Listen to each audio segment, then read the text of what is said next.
ایک نوجوان لڑکی ایک سپر مارکیٹ میں اپنے جسم کی نمائش کرتے ہوئے فتنہ انگیز انداز میں جا رہی تھی۔ اس کے انداز میں ایسی خود نمائی اور خود ستائی تھی جیسے دنیا اسی کی وجہ سے پیدا کی گئی ہو۔ وہاں سے ایک نیک اور صالح نوجوان گزر رہا تھا۔ اس نے عذرا ہمدردی کہا، میری بہن، اپنی اس روش سے باز آ جاؤ۔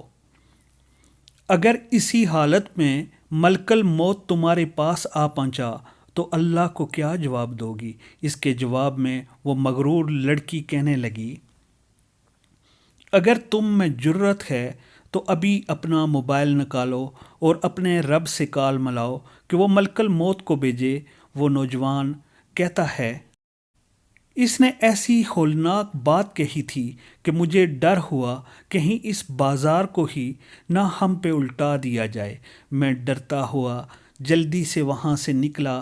جب میں بازار کے کنارے پہ پہنچا تو میں نے اپنے پیچھے چیخو پکار، آہو بکا کی آوازیں سنی۔ میں واپس مڑا تو دیکھا کہ ایک جگہ لوگ اکٹھے ہیں۔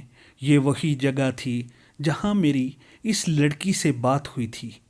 میں وہ منظر دیکھ کر ٹھٹک گیا۔ وہ لڑکی ٹھیک اسی جگہ پر مردہ حالت میں پڑی تھی جہاں اس نے ملک الموت کو بلانے کا چیلنج کیا تھا۔ میں تو اس چیلنج کے بعد فوراً وہاں سے نکل گیا تھا، لیکن لڑکی اسی وقت منہ کے بل گری اور دم توڑ دیا، کیونکہ ملک الموت آ پہنچا تھا۔ ایک عرب ملک میں پیش آیا ہے۔ اس واقعہ کو قریباً 12-15 سال گزرے ہوں گے جب یہ رونما ہوا تو اس کی بازگشت مقامی اخبارات اور مجالس میں سنائی دی تھی۔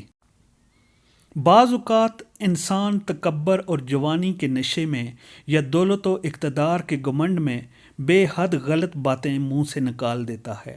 اسے معلوم نہیں ہوتا کہ عین ممکن ہے وہ قبولیت دعا کا ہی وقت ہو، اور اس کے الفاظ پر رب کی طرف سے پکڑ بھی ممکن ہے۔ اس لیے ہمیشہ منہ سے اچھی بات نکالنی چاہیے۔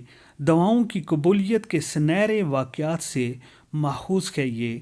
اللہ تعالیٰ سب کو ہدایت نصیب کرے۔ پیارے دوستو، حالات آفیشیل ٹی وی کو ضرور سبسکرائب کریں، اور لنک جو ہے وہ ڈسکرپشن میں ہے۔ اللہ حافظ۔